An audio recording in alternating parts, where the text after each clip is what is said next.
설교를 수훈을 지금 우리가 격주로 계속 하고 있는데, 오늘은 예수님이 이제 산상 수훈 설교 말씀을 이제 전하시기 전 가장 먼저 하신 말씀 8가지에 대한 팔복이라고 말을 하죠. 이 팔복에 대한 말씀 가운데 마지막에 나오는 말씀을 우리가 함께 오늘 듣습니다.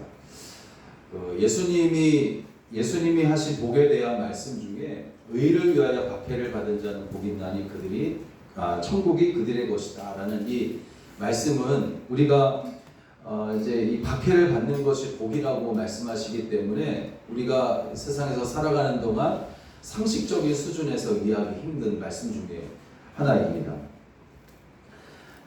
그런데 오늘 이 말씀이 11절, 12절 함께 나눌 말씀인데 11절, 12절 말씀으로 이어지고 있는 말씀, 이것을 볼 수가 있어요. 나로 말미암아 너희를 욕하고 박해하고 거짓으로 너희를 거슬러 모든 악한 말을 할 때는 너희에게는 복이 있나니 기뻐하라 즐거워라 하늘에서 너희의 상이 크다 하는 이 말씀으로 이어지고 있어요.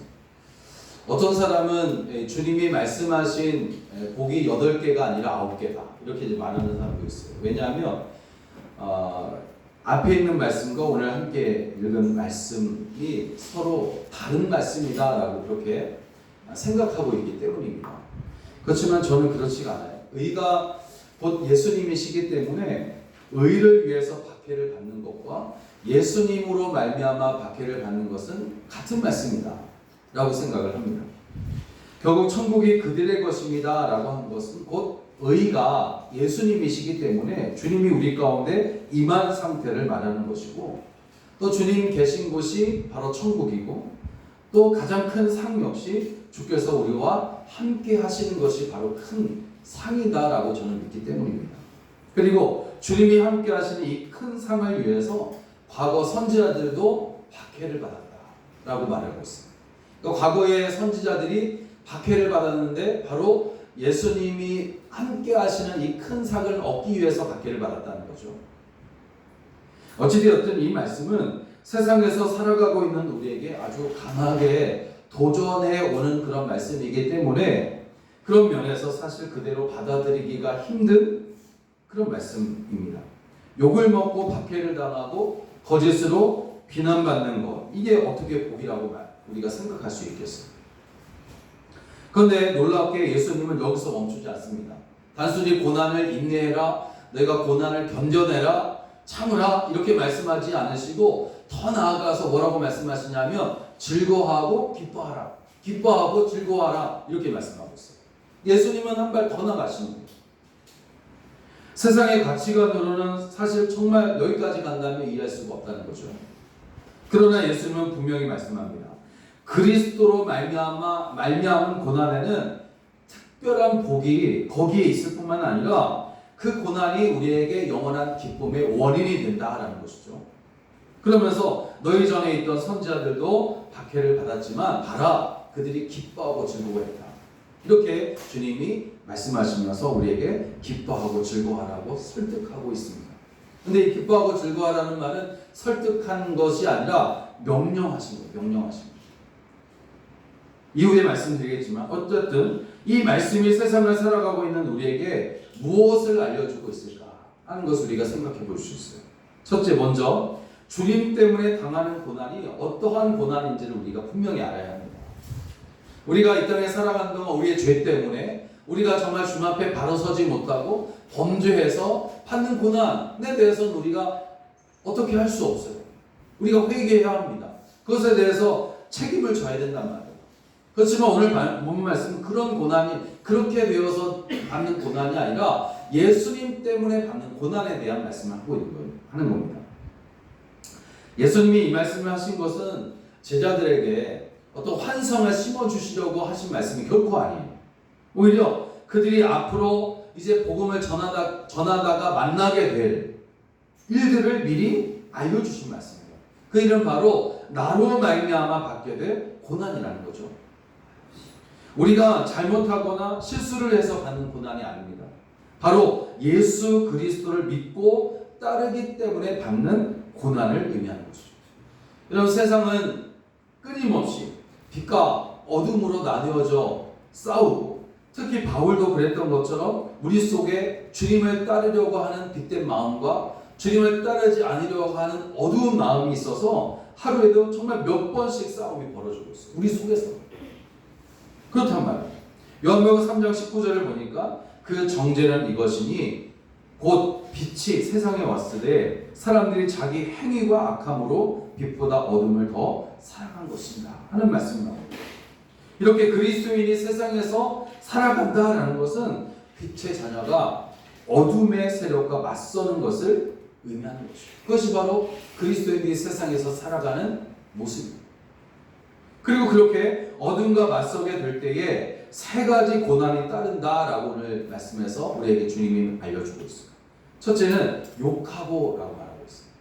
우리가 그리스도를 위해 주님과 함께 살아갈 때, 어둠과 맞서 살아갈 때에 세 가지 고난이 우리 가운데 따른다는 거죠. 욕하고. 욕을 듣는다는 것은 여러분 어떻습니까? 직접적으로 모욕을 당한다거나 비방의 대상이 된다는 것을 의미하는 거예요. 우리가 이제 그 가끔 가다가 싸움을 하는 길거리에서 뭐 운전을 하다가 뭐 앞뒤차가 박아가지고 서로 내려서 막 싸움을 하는 그런 사람들을 목격하게 되지 않습니까? 그런데 그 사람들의 그 싸우는 싸울 때에 사용하는 그 말들이 어떤 말입니까? 막 정중하게 이야기하는 게 아니잖아요. 그죠? 욕하고 쌍욕을 해가면서 막 상대방을 최대한 모욕하고 비방하고 막 그렇단 말이에요. 그러니까 욕하고라는 이 말은 뭐냐면 욕은 뒤에서 하는 어떤 뒷담화가 아니라 아예 그 앞에서 대놓고 하는 것이 바로 여기 나오는 욕하고라는 말. 근데 빛의 자녀가 어둠의 세력과 맞서게 될 때에 이러한 욕을 듣게 된다는 거죠. 우리가 윤리적으로 도덕적으로 잘못해서 이러한 욕을 듣는 것이 아닙니다. 그리스도인이 하나님의 말씀대로 살려고 할 때에 세상은 그것을 이상하게 여기고 조롱한다는 것이죠. 예를 들면 정직하게 살려고 하면은 뭐라고 말합니까? 융통성이 없다 이렇게 말하기도 하고, 또 거룩하게 살려고 하면 야 너 왜 이렇게 꽉 막혔냐 라고 이렇게 이제 말하기도 한다는 거죠. 이런 욕을 우리가 듣게 된다는 거죠. 첫째는 박해하고라고 했어요. 박해를 받는다는 것은 적극적으로 핍박을 받는다는 것을 의미하는 건데, 말로만 그치지 않고 어떤 실제적인 불이익과 압박을 당한다라는 그런 말이고, 어떤 경우에는 물리적인 위협까지 받게 된다 하는 그런 말. 이런 박해를 받는다는 거죠. 그리고 셋째는 거짓으로 너희를 거슬러 악한 말을 할 때라고 말하고 있습니다. 악의적인 거짓 소문과 왜곡된 어떤 비난을 받게 된다는 그런 말일 겁니다. 사람들에게는 여러분 어떤 심리가 있어요. 자기보다 모든 면에서 뛰어난 사람을 보게 되면 이상하게 그 사람을 존경하거나 따른다기보다는 먼저 시기가 나오고 실투하기 시작하는 거죠. 이것이 바로 우리 세상 사람들의 우리의 어떤 일반적인 성향일 수 있습니다. 자연스러운 성향일 수 있습니다. 그러니까 이러한 마음이 예수님을 진심으로 믿어 선한 삶을 살아가는 사람들에게 작용된다는 거예요. 초대교회 당시 그리스도인들은 고난 중에도 기뻐하고 즐거워하면서 더 열심히 신앙생활을 했습니다. 그런 모습을 보면서 믿지 않는 사람들은 신기하고 또 신기하게 생각하면서도 자신들과는 어떤 다른 차원에서 살아가는 사람들인 것처럼 보면서 그렇게 보였을 것이란 말이에요. 마치 예수님이 행하시는 일들이 하늘로부터 오는 것임을 인정하면서도 주님을 따르지 않고 오히려 죽이려고 했던 바리새인들과 서기관들과 같은 그런 사람들처럼 초대교회 성도들 그렇게 대했다는 것입니다. 여러분, 초대교회 그리스도인들의 신앙은 지금 우리가 본받아야 할 신앙이었어요. 정말 그들은 살아계신 하나님을 온전히 따르고, 그리고 그리스도 안에서 하나가 되고 서로 하나가 되고, 그리고 세상에 선한 영향력을 끼치는 사람들이 초대교회 성도들이었습니다.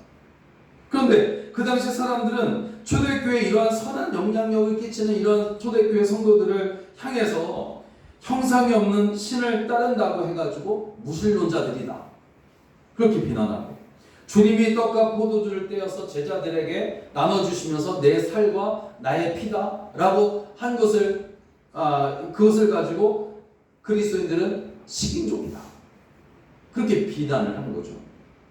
또 자기들과 다른 생각과 행동을 한다고 해서 사회 파괴자, 사회 부적응자들이라고 하면서 이제 거짓 고발을 하면서 박해를 했다는 거예요. 교회에 대한 로마의 박해가 심했던 2세기에 폴리캅이라는 그 서머나 교회 감독이 있어요. 목사님이죠. 신실한 성도였어요. 이 폴리캅이라는 사람은 사도 요한의 직계 제자로서 86년 동안 이제 신실한 그런 신앙생활을 했던 성도였어요. 폴리캅이라는 사람 유명합니다. 그러나 이런 폴리캅에게 로마 총독이, 로마가 한참 그리스도인들을 핍박하던 당시였습니다. 그때에 이 폴리캅은 그 서머나 지역의 최고의 어떤 종교 지도자였고 신실한 성도였는데 이 사람만 없애면 이 그리스도인들이 이제 그 세력이 약해질 것이다라는 생각을 하고 이 로마 황제가 폴리캅에게 위협을 해요. 그리스도를 저주하라. 그러면 살려주겠다. 위협을 하게 됩니다. 그때 그는 이렇게 대답했다고 해요. 나는 86년 동안 그분을 섬겨왔습니다. 그분은 나에게 단 한 번도 잘못하신 적이 없습니다. 그런데 어찌 나의 왕, 나의 구주를 저주할 수 있겠습니까? 하면서 이야기했다는 거죠. 결국 그는 화형을 당했지만 죽는 순간까지 기쁨으로 하나님을 찬양했습니다. 군중들은 이제 그의 믿음을 이해할 수 없어서 더 분노했지만 그는 진정으로 복을 누리며 이제 순교의 면류관을 받았다라는 그런 이야기를 합니다. 그러면 왜 이러한 박해를 받을 때 기뻐하고 즐거워하라고 하실까 하는 겁니다. 여러분, 세상 사람들은 고난을 당하면 슬퍼하고 원망하고 분노하는 것이 사실 아주 자연스러운 반응입니다. 그러나 동시에 이것이 타락한 인간의 자연스러운 반응일 수 있어요. 심지어 그리스도인들도 처음에는 이런 반응을 해요. 하필 왜 나에게 이런 일이 벌어지는가? 내가 무엇을 잘못했기에 세상이 나를 이렇게 힘들게 하는가? 라는 질문을 해요. 아무리 큰 믿음이 있는 성도를 할지라도 사실 연약한 인간이기 때문에 이렇게 반응하는 것은 지극히 자연스러운 일입니다. 그런데 주님은 인간으로서 이렇게 자연스러운 반응이 아니라 정반대로 반응하라고 명령하시는 거예요. 나로 말미암아 박해를 받을 때에 너희는 기뻐하고 즐거워하라. 이건 정말 아까도 말씀드렸던 것처럼 단순한 어떤 권면, 부탁, 설득 이게 아니라 명령이에요. 명령. 헬라 원문을 보면 더 자세히 알 수 있는데 기뻐하라는 말은 카이레테 이렇게 이야기를 하고 즐거워하라는 말은 헬라어로 아갈리아테 이렇게 이야기를 하는데 이 단어는 모두가 명령법이에요. 명령이에요. 명령. 그래서 선택 사항이 아니라 그리스도인의 마땅한 반응이다라는 그런 뜻입니다. 결국 욕하고 박해하고 거짓으로 너희를 거슬러 악한 말을 할 때에 오히려 기뻐하고 즐거워하고 있다면 그것은 분을 내고 싸우려는 세상 사람들과는 다르게 반응하는 것이기 때문에 그리스도인이라는 증거가 된다는 거죠. 그렇다면 고난 중에 기뻐하고 즐거워하게 되는 이유가 무엇일까 하는 겁니다. 첫째는 그리스도와 하나가 되었다는 것을 깨닫게 되기 때문에 그래요. 그냥 우리가 주님께서 너 즐거워하고 기뻐하라 그리고 명령한다고 해서 사실 우리가 그 말씀을 들을 때 명령이기 때문에 따라야 된다. 물론 그렇게 말씀대로 곧장 순종하면 얼마나 좋겠어요. 그런데 우리가 그렇지가 않잖아요. 때문에 주님은 우리에게 말씀하시는 거예요. 너희가 기뻐하고 즐거워하라 내가 명령하지만 그렇게 명령하는 이유가 있다는 것이 이유가 있다. 내가 고난을 받을 때에 기뻐하고 즐거워해야 한다. 그러면 어떤 일이 벌어지냐면 바로 이런 일이 벌어진다는 거죠. 첫째, 그리스도와 하나가 되었다는 것을 깨닫게 된다는 거예요. 고난을 받을 때, 나로 말미암아 고난을 받을 때 너희가 기뻐하고 즐거워하게 되면 그리스도와 하나가 되었다는 것을 너희가 깨닫게 될 거다 하는 것이죠. 골로새서 1장 24절에서 사도 바울이 내가 이제 너희를 위하여 받는 괴로움을 기뻐하고 그리스도의 남은 고난을 그의 몸된 교회를 위하여 내 육체에 채우노라 하는 말이 나와요. 그러니까 우리의 고난이 그리스도의 고난에 참여하는 것임을 깨닫게 됐을 때에 비로소 주님과 내가 하나가 되었다는 사실을 깨닫게 되면서 기뻐하고 즐거워하게 된다는 것입니다. 둘째는 하나님께 영광을 올려드리고 있다는 것을 알게 되기 때문입니다. 베드로전서 4장 13절을 보니까 오히려 너희가 그리스도의 고난에 참여하는 것으로 즐거워하라. 이는 그의 영광을 나타내실 때에 너희로 즐거워하고 기뻐하게 하려 하니라. 여러분, 우리가 고난 중에 오히려 기뻐하고 즐거워하고 있다면, 그 말씀에 순종하여 기뻐하고 즐거워하고 있으면 그것은 바로 우리가 하나님께 영광을 올려드리고 있다라는 증거가 된다는 거예요. 무조건 우리가 하나님께 영광을 올려드려야 됩니다, 하나님께 모든 영광을 올려드립시다, 이렇게 말하는 것이 아니라 고난 중에 오히려 우리가 기뻐하고 즐거워하고 있다면 그것이 굳이 우리가 영광을 돌려라 라고 말하기도 전에 기뻐하고 즐거워하고 있다면 그것이 곧 하나님께 영광을 올려드리는 것이다 라는 것입니다. 또 셋째는 하나님의 특별하신 인재를 깨닫게 되기 때문에 그래요. 베드로전서 4장 14절을 보니까 너희가 그리스도의 이름으로 치욕을 당하면 복 있는 자로다. 영광의 영 곧 하나님의 영이 너희 위에 계시니라 하는 말씀입니다. 사도행전의 그 사도들을 보세요. 이 사도들을 보면 사도행전 5장 41절에서 그들이 그 이름을 위하여 능력을 받는 일에 합당한 자로 여기심을 기뻐하니라 하고 있어요. 기뻐하니라. 그러니까 그들은 능력을 받고 매를 받고도 기뻐하는 거예요. 왜냐하면 그 모든 것이 예수의 이름으로 받는 능력이었기 때문인 거죠. 사도행전 16장을 보면 바울과 실라가 감옥에서 매를 맞고 이제 착고에 채워진 상황에서 그들이 한 것은 뭐냐면 기도하고 찬송하는 것이었어요. 이것이 바로 주님이 말씀하신 기뻐하고 즐거워하라는 명령의 실천입니다. 여러분, 우리가 예수로 말미암아 욕을 먹고 박해를 받고 모든 거짓으로 억울함을 당해도 분노하지 않게 오히려 기뻐하고 즐거워하라는 주님의 명령에 순종하고 있으면 그것은 지금 우리가 그리스도와 하나가 되었다는 증거예요. 또 우리의 모습을 통해서 하나님께 영광을 올려드리고 있다는 것이고 하나님의 특별하신 은혜가 우리 가운데 임하여 있다라는 증거가 되는 줄로 믿습니다. 그러면 여러분, 우리가 그리스도로 말미암아 박해를 받고 있다면 여러분 오히려 기뻐하고 즐거워하게 되시기를 주의 이름으로 축원합니다. 그러므로 마지막으로 그리스도로 말미암아 고난을 받는 것이 복이에요. 이런 박해와 고통이 어떻게 복이 될 수 있을까? 우리는 보통 복 하면 건강, 재물, 명예 같은 것을 떠올리지 않습니까? 하지만 주님이 말씀하시는 복은 세상의 복과는 다르잖아요. 주님은 당신의 이름을 위해 받는 박해가 바로 복이다, 그렇게 말하고 있습니다. 자신을 주님 그리스도를 위해서 받는 박해가 바로 복이다. 왜냐하면 주님 때문에 받는 고난은 우리를 주님과 더 가까이 연결시켜 주기 때문에. 이런 고난의 길은 우리가 세상의 가치로부터 벗어나서 오직 하나님만을 바라보게 만듭니다. 이것은 여러분 마치 보물을 찾는 과정과도 같아요. 보물은 종종 험난한 길 끝에 숨겨져 있어서 가는 도중에 온갖 고난을 만나게 되고 또 이제 힘든 일을 만나게 됩니다. 그리고 박해라는 험난한 그 여정을 통해서 우리는 세상의 헛된 것들을 버리게 되고 오직 하늘의 보화를 얻게 됩니다. 어떤 돌은 깎이고 다듬어야지만 그로서 아름다운 보석이 됩니다. 마찬가지로 우리 믿음도 고난이라는 연단 과정을 거치면서 더욱 빛을 발하게 되는 거죠. 예수님의 이름 때문에 받는 고난은 우리의 믿음을 정금처럼 아주 순수하게 아름답게 만드는 줄로 믿습니다. 지난주 말씀 중에 엘리엇 선교사의 이야기를 잠깐 했거든요. 기억나는지 모르겠어요.